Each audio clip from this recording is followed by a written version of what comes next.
ডুয়ার্স শব্দের অর্থ দরজা বা প্রবেশদ্বার। এটি পূর্ব হিমালয়ের পাদদেশের কাছে পশ্চিমবঙ্গ ও অসম নিয়ে গঠিত। ডুয়ার্স তার প্রাকৃতিক সৌন্দর্য ও বন্য প্রাণীর জন্য বিখ্যাত। ডুয়ার্সের অন্যতম আকর্ষণ জঙ্গল সাফারি। এখানে পর্যটকরা প্রকৃতির কাছাকাছি আসার সুযোগ পান। ভাগ্য ভালো থাকলে দেখা পান বন্য প্রাণীর। এখানে আপনারা হাতি, গন্ডার, হরিণ, বাইসন, চিতাবাঘ ইত্যাদি প্রাণীদের দেখা পেতে পারেন। ডুয়ার্স ভ্রমণের প্রথম পর্বে আমি দেখিয়েছি শিয়ালদহ থেকে নিউ মাল জংশনের এক দারুণ সুন্দর ট্রেন জার্নি, লাটাগুড়িতে টি গার্ডেন হোমস্টের আতিথেয়তা ও তার সাথে লাটাগুড়ির আশেপাশের সাইট সিন, পায়ে হেঁটে ও টোটো করে ঘুরে দেখা।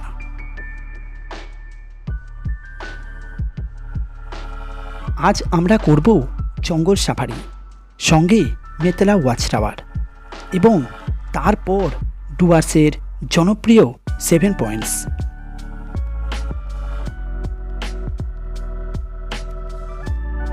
দারুণ সুন্দর জায়গা। আর এই কিছুক্ষণ আগেই বৃষ্টি হয়ে গেছে, তো বৃষ্টি হওয়ার ফলে মানে এই জায়গার যে বিউটি, এই জায়গার যে সৌন্দর্য, সেটা কয়েক গুণ বেড়ে গেছে। অসাধারণ সুন্দর এই জায়গা। আপনারা কিভাবে সাফারি বুকিং করবেন, কত খরচ পড়বে এবং লাটাগুড়ি থেকে 7 পয়েন্টস দেখতে গাড়ি ভাড়াই বা কত পড়বে, এই সমস্ত কিছু জানার জন্য ভিডিওটা শেষ পর্যন্ত দেখতে থাকুন। আর আপনারা যারা চ্যানেলটায় নতুন, তারা চ্যানেলটা সাবস্ক্রাইব করে দিয়ে বেল নোটিফিকেশানটা অল করে দিন, যাতে পরবর্তী বেড়ানোর ভিডিওর নোটিফিকেশান সবার প্রথম আপনার কাছে পৌঁছাবে। নমস্কার বন্ধুরা, আমি সুশান্ত আর আপনারা দেখছেন ট্যুর লাভার সুশান্ত। আজ 14ই জুন 2025 আর আমি রয়েছি লাটাগুড়ির নেওড়া মোড় থেকে বেশ কিছুটা ভিতরে টি গার্ডেন হোমস্টেতে। আর এখন সময় সকাল 4:30 আর এখান থেকে এখন আমি যাব সাফারির জন্য টিকিট কাটতে এবং একেবারে গিয়ে সাফারি কমপ্লিট করে আসবো। তো চলুন তাহলে। এত ভোরবেলা যেহেতু টোটো বা অটো আমি কিছুই পাবো না, তাই পায়ে হেঁটেই এটুকুনি রাস্তা যাব।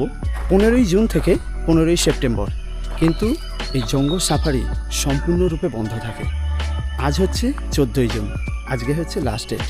চলুন যাই আর করে নিই এই বছরের এই সিজনের শেষ দিনের জঙ্গল সাফারি। আমি এখন এসে পড়েছি নেওড়া মোড়ে। আমার ঠিক সামনেই এই যে সেই ফ্লাইওভারটা, যে ফ্লাইওভারটা এসে মিশছে নেওড়া মোড়ে। তো এখান থেকেই চলুন দেখাই। এখান থেকে ওই যে দিকে ওই জায়গাটি হচ্ছে ওয়াচ টাওয়ারের টিকিট কাউন্টার। তো আমরা এখন ওখানেই যাব। এই যে দাঁড়িয়ে রয়েছি নেওড়া মোড়ে। এই যে সকালবেলায় বাবার দেখা। আমি এখন এসে পড়েছি প্রকৃতি পরিচিতি প্রাঙ্গণ গরুমারা জাতীয় উদ্যান, তার ঠিক সামনে। এই যে আমি এখন এসে পড়েছি প্রকৃতি পরিচিতি প্রাঙ্গণ গরুমারা জাতীয় উদ্যানের ঠিক সামনে, যেখান থেকে আপনারা ওয়াচ টাওয়ার সাফারির জন্য টিকিট পেয়ে যাবেন।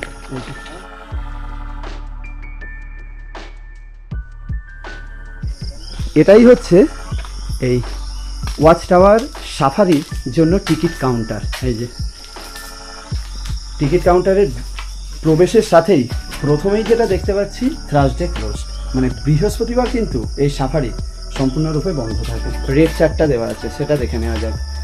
এখানে প্রথম, দ্বিতীয় এবং তৃতীয় পর্ব ভারতীয়দের জন্য যে রেটটা করা আছে সেটা হচ্ছে মেতলা 10 টাকা জনপ্রতি, যাত্রাপ্রসাদ, চাকরামারি, চন্দ্রচূড়, চুকচুকি সমস্ত কিছুই 10 টাকা জনপ্রতি। এই যে 5টা ওয়াচ টাওয়ার আছে আর গাইড চার্জেস আছে 350 টাকা।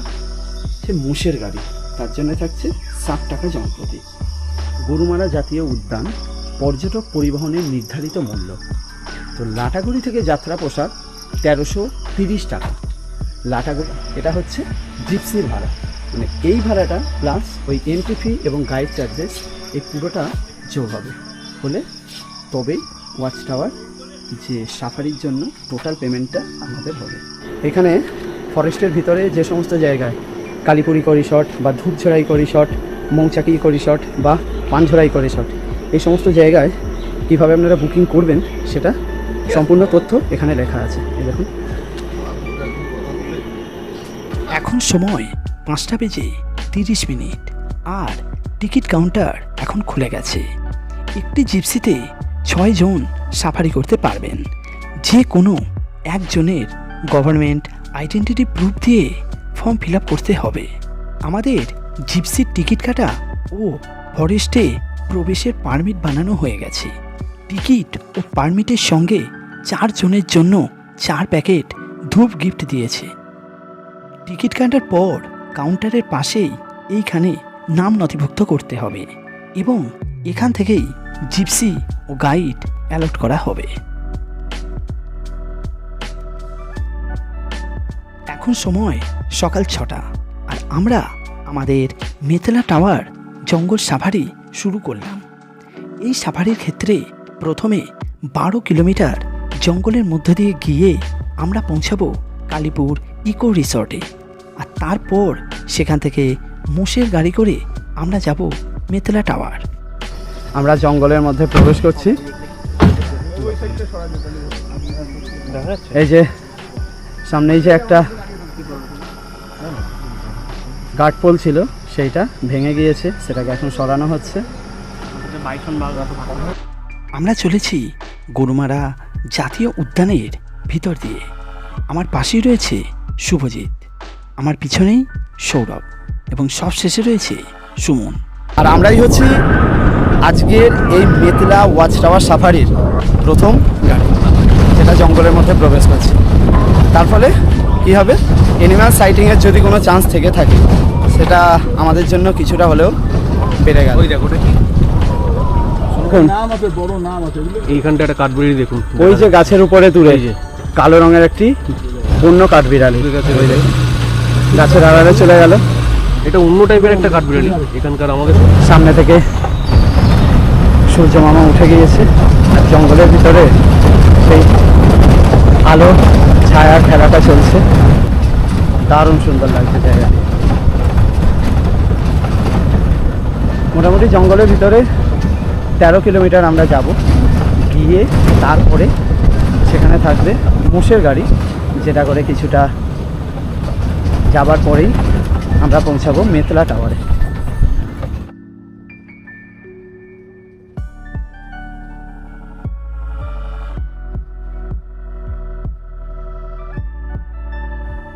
এই দেখুন, রাস্তার উপরে বন মুরগি। গাড়ি কাছে আসতে জঙ্গলের মধ্যে উড়ে গেল। গরুমারা জাতীয় উদ্যান, যার আয়তন 1300 বর্গ কিলোমিটার। 1976 সালে এটি জাতীয় উদ্যানের মর্যাদা পায়।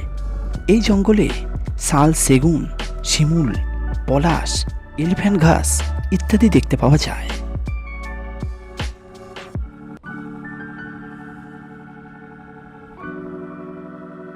হাতির কুন্ডি গাছ, এগুলো হাতির খাবার গাছ। আচ্ছা বুঝলেন? আচ্ছা ড্রাই সিজন, মানে শীতের টাইমে হ্যাঁ। যখন জলের সংকট তখন এটা খাবে। আচ্ছা এই গাছের নামটা কি বললো দাদা? পুন্ডি পুন্ডি বাদিকটা খেয়াল করুন, হ্যাঁ বাদিকটা যত দূর চোখ যায়। যত দূর চোখ যায়। তো এই বাঁদিকে আমরা যে এখন সাফারিটা করছি, এই বাঁদিকে দেখতে পাওয়া যাচ্ছে ইলেকট্রিক ওয়্যার লাগানো রয়েছে, যাতে অন্য প্রাণী ওই দিক থেকে এদিকে না চলে আসে।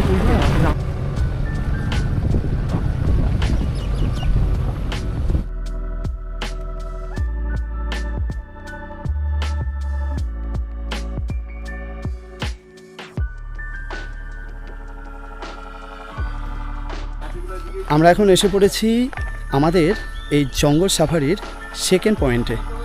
এখান থেকেই আমরা মোষের গাড়ি করে যাত্রা করে গিয়ে পৌঁছাবো মেতলা টাওয়ারে। ওই যে দূরে দেখতে পাচ্ছেন বুল কার্ট রেডি হচ্ছে বা মোষের গাড়ি রেডি হচ্ছে। তো এর ভিতরে বেশ কিছু কটেজও বানানো রয়েছে পশ্চিমবঙ্গ সরকারের বন দপ্তর বিভাগ থেকে। ওই দেখুন বেশ সুন্দর কটেজ। এসেছি বুল কার রাইডের জন্য। তো এখানে নাম নথিভুক্ত করতে হবে। এই যে মোষের গাড়িগুলো, একটা গাড়িতে 12 জন যাওয়া যাবে। রেডি হয়ে গেছে। জন আছি প্রথম গাড়িতে, আর সেকেন্ড গাড়ির 4 জন। এই 8 জনই আমরা এই গাড়িতে করেই এখন যাব। এই যে আমাদের মোষের গাড়ি করে যে সাফারি, সেটা শুরু হয়ে গেছে।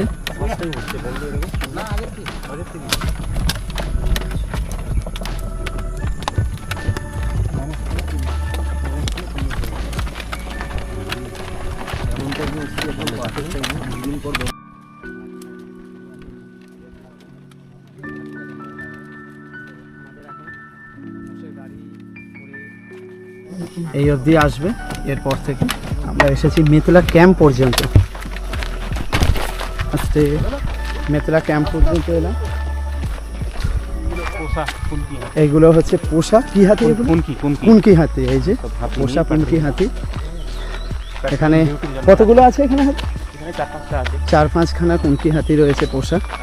তো এই আমাদের মতো যারা সাইটিংয়ে এসে দেখতে পাবে না অ্যানিমেল, তো তারা এখানে দেখে নিতে পারবে। এই যে, আর এটাই হচ্ছে মেথলা ক্যাম্প।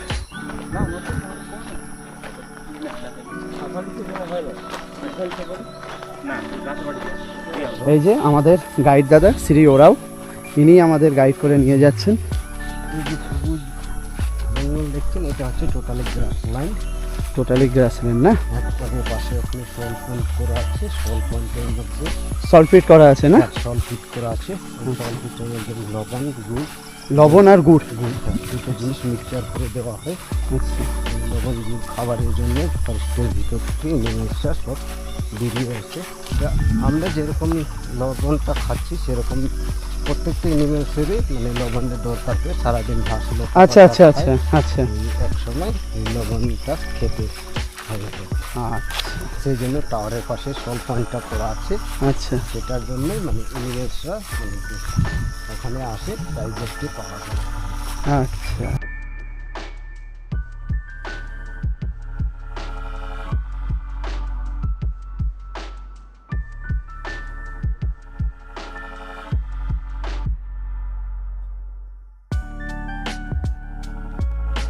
ওই যে দূরে সলপিট বানানো রয়েছে, সেখানে বন্যপ্রাণীরা আসে, কিন্তু আজকে আমাদের কপাল খারাপ, এখনো পর্যন্ত কেউ আসেন। ওই যে হরিণের ঝাঁকটি, ওই যে একপাল হরিণ। এই যে ওয়াচ টাওয়ারের ঠিক পাশ দিয়েই বয়ে গিয়েছে মূর্তি নদী। নদীটা মোটামুটি ভালোই জল আছে।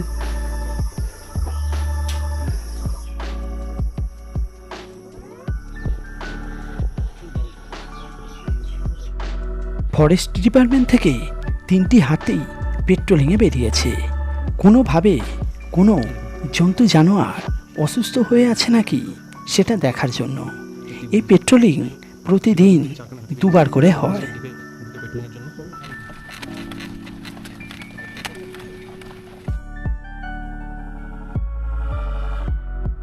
মেথলা টাওয়ার দেখে এখন আমরা আবার চলেছি কালীপুর ইকো রিসর্টে।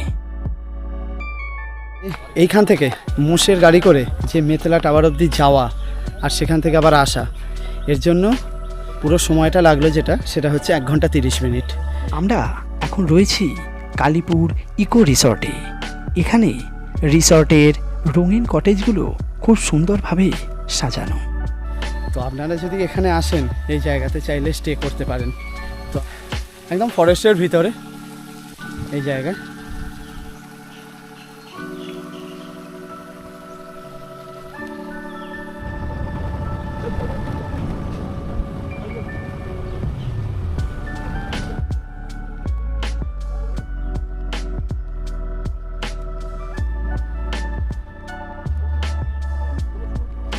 এর ভিতর থেকে বেরিয়ে আমরা এখন হাই রোডে উঠে পড়েছি।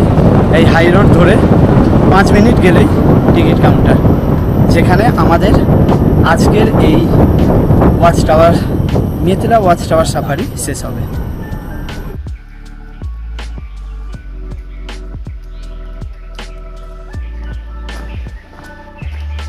এখন সময় 10:50, আর এখন আমরা এই টি গার্ডেন হোমস্টে থেকে বেরোচ্ছি। আর এখন আমরা যাব 7 পয়েন্ট সাইট সিন করতে। 7 পয়েন্ট সাইট সিন করে আমরা যাব রকি আইল্যান্ড। রকি আইল্যান্ড থেকে আমরা একটা ছোট্ট ট্রেক আছে 1.5 কিলোমিটারের ট্রেক, সেই ট্রেক করে আমরা পৌঁছাবো গিয়ে ভাটটিতে, যেখানে আজকে আমরা নাইট স্টে করবো। তো চলুন তাহলে ওই যে আমাদের আজকে বুক করা গাড়ি আর্টিকা গাড়ি চলে এসেছে, সেই গাড়ি করে যাওয়া যাক। চলুন।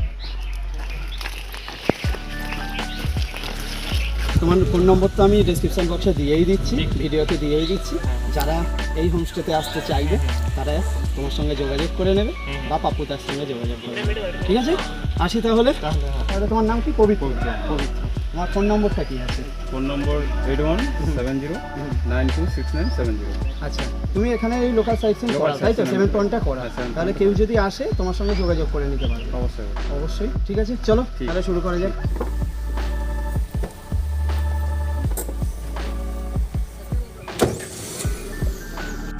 আমরা আমাদের দ্বিতীয় দিনে ডুয়ার্স ভ্রমণ শুরু করে দিয়েছি। এখন সময় আছে 10:50 আর আমরা বেরিয়ে পড়েছি 7 পয়েন্ট সাইট সিইংয়ের জন্য।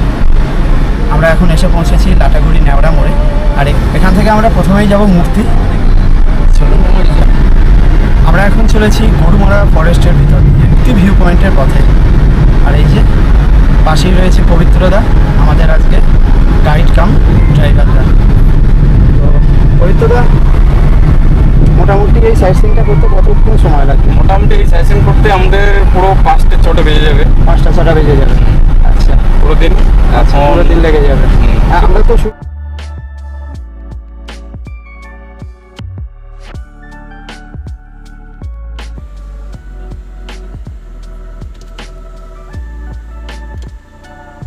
যাওয়ার পথে আমরা এখন এসে পড়েছি মহাকালের থানে। এই জায়গাটি এখানের একটি খুবই পবিত্র স্থান। এই যে পুরো হাই রোডের ধারেই রয়েছে। এই যে এটি গরুমারা জাতীয় উদ্যানের পাশে চালসা থেকে ময়নাগুড়ি রাস্তার পাশেই রয়েছে। পশুপতিনাথ মহাদেব এখানে পশুদের রক্ষাকর্তা হিসাবে পূজিত হন। এই জায়গাটা কিন্তু খুবই জাগ্রত একটি জায়গা। আমরা এখন চলেছি মূর্তি নদী ভিউ পয়েন্টে। লাটাগুড়ি থেকে মূর্তি নদী ভিউ পয়েন্টের দূরত্ব 17 কিলোমিটার। আমরা এখন এসে পড়েছি ধূপঝোরা বাজারে। আর এই ধূপঝোরা বাজার হয়ে আমরা এখন যাব মূর্তি নদীর ধারে। তো চলুন মূর্তি ভিউ পয়েন্টে যাওয়া যাক। ধূপঝোরা বাজার পার করে মূর্তি নদীতে পৌঁছানোর আগেই আপনারা প্রচুর রিসর্ট ও হোটেল পেয়ে যাবেন।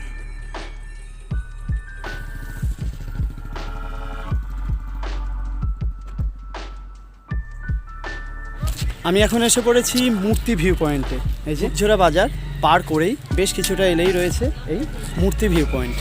আর যার সামনেই রয়েছে এই মূর্তি, আই লাভ মূর্তি, একটি সেলফি স্ট্যান্ড বানানো।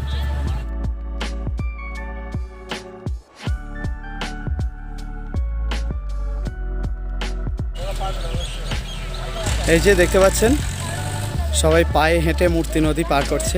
দেখুন,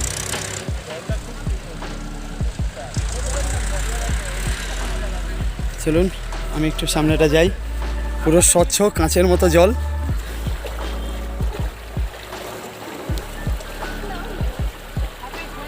কাঁচের মতো জল আর বেশ ঠান্ডা।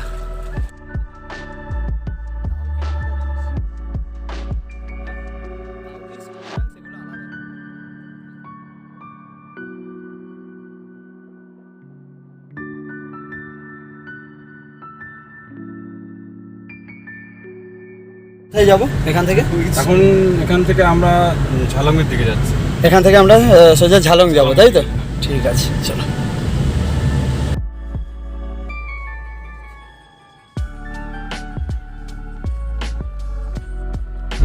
আমরা এখন চলেছি জঙ্গলের রাস্তা দিয়ে, যে রাস্তার বাঁদিকে রয়েছে চাপড়ামারি ফরেস্ট আর ডান দিকেই রয়েছে গরুমারা ফরেস্ট। এই রাস্তা ধরে আমরা এখন সামনে যাব খুনিয়া মোড়ে, আর খুনিয়া মোড় থেকে বাম দিকের রাস্তা ধরে আমরা চলে যাব বিন্দুর দিকে। এই যে রাস্তাটা দেখুন।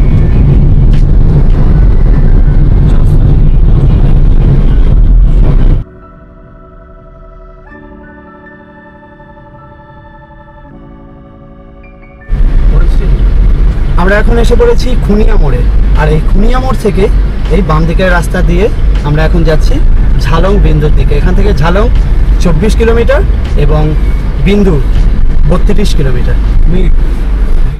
এটাই হচ্ছে চাপড়ামারি ওয়াইল্ড লাইফ সেঞ্চুয়ারির গেট।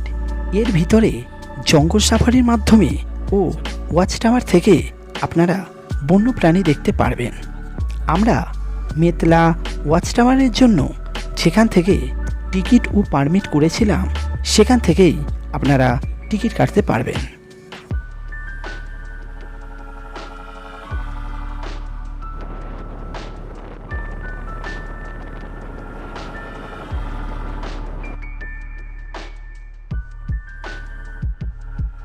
এই যে আমরা এখন এসে পড়েছি কুমানিতে। এই যে এই কুমানি থেকে রাস্তা চলে গিয়েছে ডান দিকে।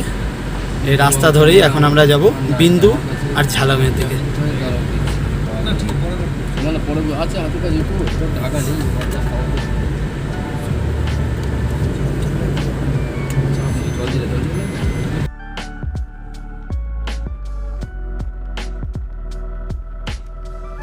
যাবার পথে বৃষ্টি শুরু হয়ে গিয়েছে, আর আমরা সমতল ছেড়ে পাহাড়ে উঠতে শুরু করতেই পাল্টে গেল সম্পূর্ণ ল্যান্ডস্কেপ। দুধারে ঘন জঙ্গল ছেড়ে আমাদের সামনে এখন শুধু পাহাড়ি গাছ আর সারিবদ্ধ পাহাড়। মূর্তি ভিউ পয়েন্ট থেকে ঝালং এবং বিন্দু যাবার পথে আমি এখন এসে দাঁড়িয়েছি নকশাল রাবার বাগানের কাছে। এই যে আমার পিছনেই রয়েছে নকশাল রাবার বাগান। ওই দেখুন, প্রতিটা গাছেই রাবার নিঃসরণ করা হচ্ছে। তার জন্য একটা পলিথিন বেঁধে দেওয়া হয়েছে এবং সেই পলিথিনের নিচে রয়েছে একটি পাত্র যেখানে রাবার গাছের আঠা সংরক্ষণ হবে। তারপর সেই আঠাটি প্রসেস করে রাবার তৈরি হবে। এরকম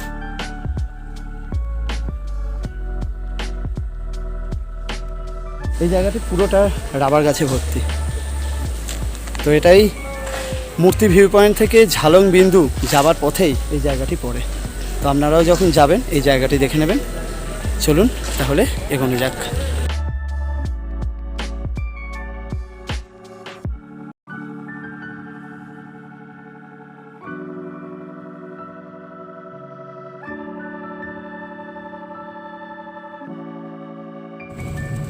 আমরা এখন ঝালংয়ের প্রায় কাছাকাছি চলে এসেছি। দেখতে পাচ্ছেন রাস্তা বেশ উপরের দিকে উঠে গিয়েছে। এই যে, আর কিছুক্ষণ আগেই বৃষ্টি হয়েছে।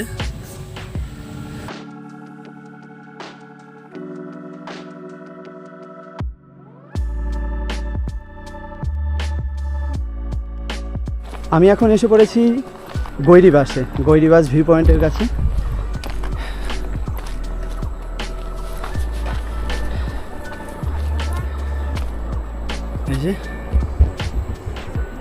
এখান থেকে ওই যে নিচে দেখতে পাওয়া যাচ্ছে জলঢাকা নদী, আর ওপারে ভুটান পাহাড়। ওই যে যা এখান থেকে ওপারে পাহাড়ে বাড়ি দেখা যাচ্ছে ওগুলো সবই ভুটানের। তো নিচে দেখতে পাওয়া যাচ্ছে জলঢাকা নদী বয়ে গিয়েছে।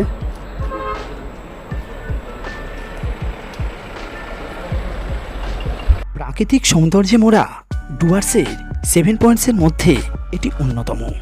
এখান থেকে দেখতে পাওয়া নিচে ঝালং গ্রাম ও জলঢাকা নদী, ও নদীর ওপারে ভুটান পাহাড়, ও তার সাথে সেখানকার ঘরবাড়ির দৃশ্য মনোমুগ্ধকর।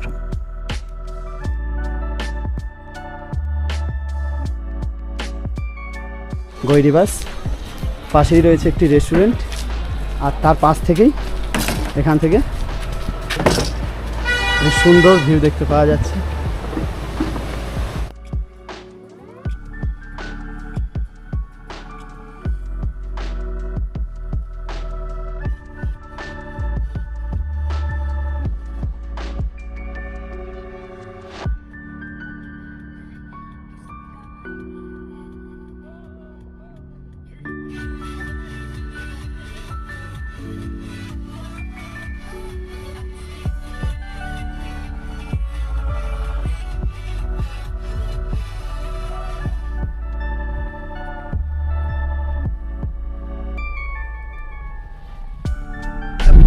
আমরা এখন চলেছি ঝালং থেকে বিন্দুর পথে।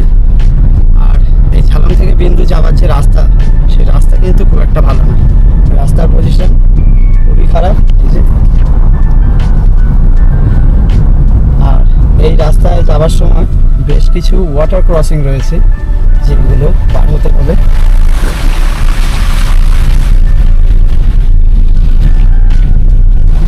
আমরা এখন চলেছি ঝালং থেকে বিন্দুর পথে, আর যাওয়ার পথে এই ওয়াটার ক্রসিংটা দেখুন।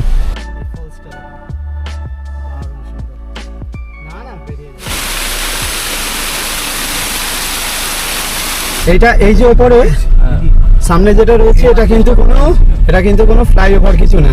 এটা ওই জলটা এই রাস্তার উপর পড়তো, সেটা জলটাকে এখন একটু দাঁড়িয়ে যাও, জলটাকে এখন এই পারে এই যে ফেলার জন্য এটা বানানো হয়েছে। চলে আমরা এসে পড়েছি জলঢাকা হাইড্রোল প্রজেক্টের ঠিক সামনে।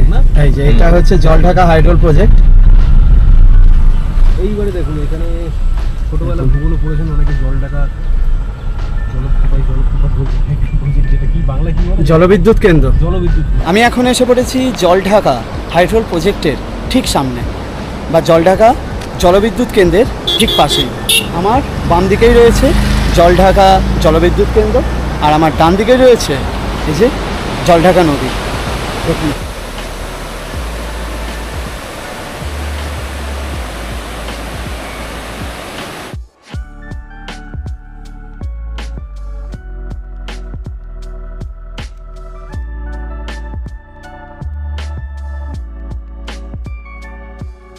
আমরা এখন এসে পড়েছি অ্যাপেল স্টোন ভিউ পয়েন্টের কাছে। সামনেই রয়েছে হোটেল অ্যাপেল স্টোন। তো এই যে হোটেল অ্যাপেল স্টোন। আমি এখন এসে পড়েছি অ্যাপেল স্টোন ভিউ পয়েন্টের কাছে। এই যে আমার ঠিক পাশেই রয়েছে অ্যাপেল স্টোন, একটা বিরাট বড় পাথর, যেটা দেখতে অনেকটা অ্যাপেলের মতো, তাই এটার নাম অ্যাপেল স্টোন। আর অ্যাপেল স্টোনের পাশ দিয়ে এই যে বয়ে গিয়েছে খরস্রোতা নদী। ওই পিছনটাও যাব, চলুন ওই পিছনটা ঘুরে আসা যাক। চলো, অ্যাপেল স্টোন যে হোটেলটা রয়েছে তার পাশ দিয়ে গিয়েছে এই রাস্তাটি। অ্যাপেল স্টোন যে পাথরটি রয়েছে তার একদম কাছে এই যে এর সামনেই দেখতে পাওয়া যাচ্ছে অ্যাপেল স্টোন হোটেল, তার পাশে ব্রিজ,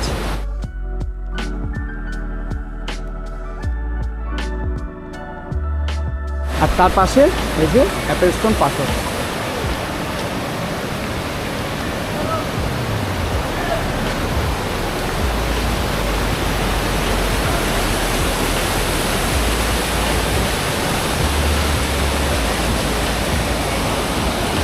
আমি এখন রয়েছি অ্যাপেল স্টোন ভিউ পয়েন্টের ঠিক পাশেই। এই যে দারুণ সুন্দর জায়গা, আর এই কিছুক্ষণ আগেই বৃষ্টি হয়ে গেছে। তো বৃষ্টি হওয়ার ফলে মানে এই জায়গার যে বিউটি, এই জায়গার যে সৌন্দর্য, সেটা কয়েক গুণ বেড়ে গেছে। আপনারা এই 7 পয়েন্ট সাইট সিনে এসে অবশ্যই এই অ্যাপেল স্টোন ভিজিট করবেন, এবং এই পাশেই থাকা অ্যাপেল স্টোন হোটেলে খাওয়া দাওয়া করবেন, এবং এই জায়গার যে সৌন্দর্য সেটা উপভোগ করবেন। দারুণ জায়গা, অসাধারণ সুন্দর। এই দেখুন পাশ দিয়েই বয়ে চলেছে খরস্রোতা নদী। চলুন এখন নদীর কাছে যাওয়া যাক।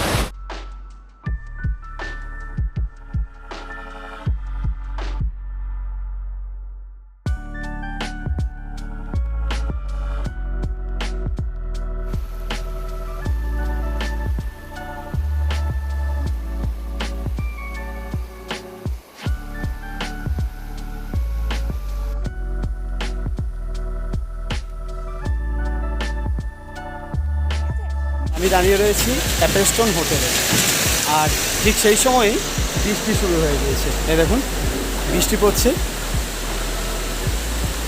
অসাধারণ সুন্দর পরিবেশ, দারুণ লাগছে। আর এর মধ্যে এখন এই অ্যাপেল স্টোন হোটেলে আমরা লাঞ্চটা করব। তো চলুন তাহলে ভিতরে যাওয়া যাক। এই হচ্ছে অ্যাপেল স্টোন হোটেল, বেশ পরিষ্কার পরিচ্ছন্ন একটা জায়গা। তার এটাই হচ্ছে অ্যাপেল স্টোন হোটেলের কিচেন রুম। এই যে অ্যাপেল স্টোন যে পয়েন্টটা আছে তার ঠিক পাশেই, একদম পাশেই এই হোটেল থেকে বসেই আপনারা খুব সুন্দর একটা ভিউ পেয়ে যাবেন। আর এই দেখুন খাবার দিয়ে দিয়েছে একদম কাঁসার থালায়, কাঁসারের বাটিতে। দেখা যাক, আমরা নিয়েছি ভেজ থালি, সাদা ভাত, একটা মিক্স সবজি, তার সাথে রয়েছে করলা ভাজা, আলু ভাজা, আচ্ছা চিপস, শসা, আলু পোস্ত আর চাটনি, আর তার সাথে রয়েছে এখানে পেঁয়াজ লঙ্কা। এই হচ্ছে আজকের মেনু। তো চলুন তাহলে শুরু করা যাক।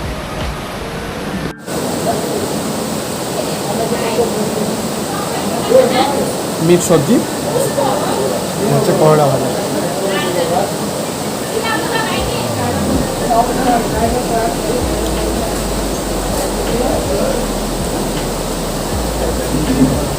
দারুণ সন্ধ্যা খাবো। মোটামুটি এই 7 পয়েন্ট করতে যারা আছে তারা বেশিরভাগই এই জায়গাটিতে দুপুরের লাঞ্চটা করে। তো আমরা এখন সেখানেই করছি, অ্যাপেল স্টোন হোটেল। সমস্ত খাবার গরম গরম সার্ভ করছি।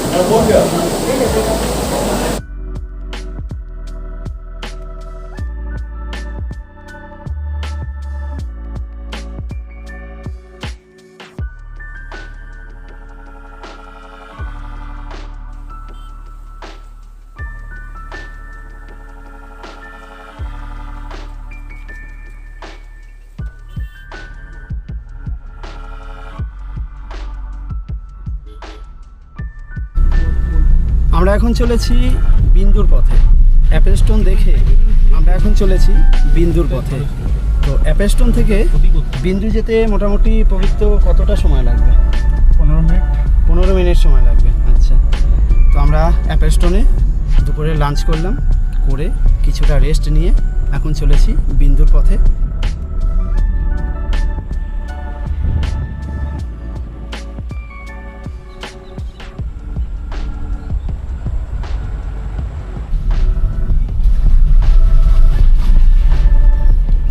দেখুন বিন্দু থেকে মালবাজার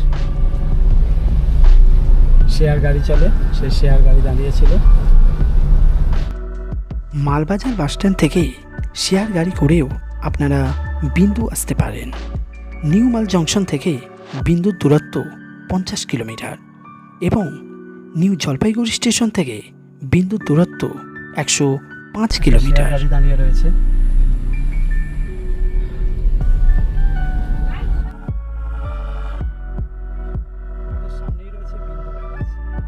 আমি এখন চলে এসেছি বিন্দুতে, আর আমার ঠিক সামনেই রয়েছে জলঢাকা হাইডেল প্রজেক্টের বিন্দু ব্যারেজ। এর ভিতরে যাওয়ার আমাদের অনুমতি নেই। এর ভিতরে যেতে চাইলে ওইখানে ঝালং পার করে যে জলঢাকা হাইডেল প্রজেক্টের যে বড় অফিসটা ছিল সেখান থেকে পারমিশন নিয়ে তবে আসতে হতো। রয়েছি বিন্দু ব্যারেজে ঠিক সামনে।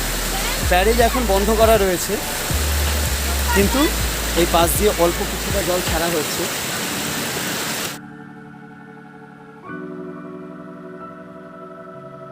ভুটান সীমান্তবর্তী ভারতের শেষ গ্রাম বিন্দু। জলঢাকা নদী, পাহাড় ও বনভূমির প্রাকৃতিক সৌন্দর্যের জন্য এটি বিখ্যাত। বিন্দু ব্যারেজের ঠিক পাশেই এ ধরনের অনেক দোকান রয়েছে, যেখানে আপনারা ভুটানি চকলেট পেয়ে যাবেন। এই দেখুন ভুটানি চকলেট।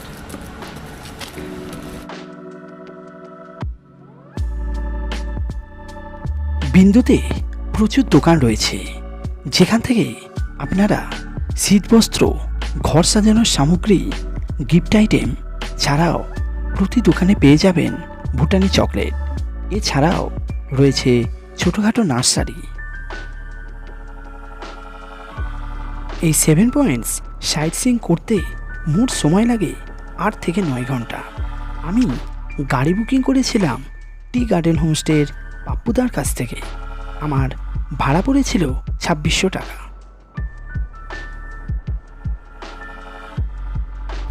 আমরা এখন চলেছি শামসিংয়ের পথে।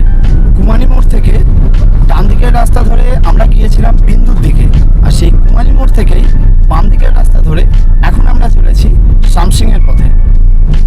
আমরা এখন চলেছি শামসিং টি গার্ডেনের পাশ দিয়ে। দুই দিকেই রয়েছে শামসিং টি গার্ডেন। দেখুন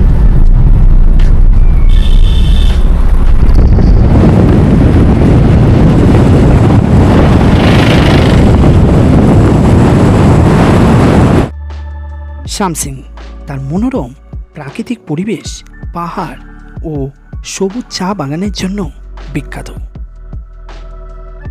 আমরা এখন এসে পড়েছি সামসিংয়ের লালিগুড়াস ভিউ পয়েন্টে। এই যে আমার ঠিক সামনেই রয়েছে I love Samsing selfie stand. Jalpaiguri ও দার্জিলিং জেলার সীমান্তের মাঝখানে পাহাড়ের পাদদেশে 3000 ফুট উচ্চতায় অবস্থিত ডুয়ার্সের রানী সামসিং।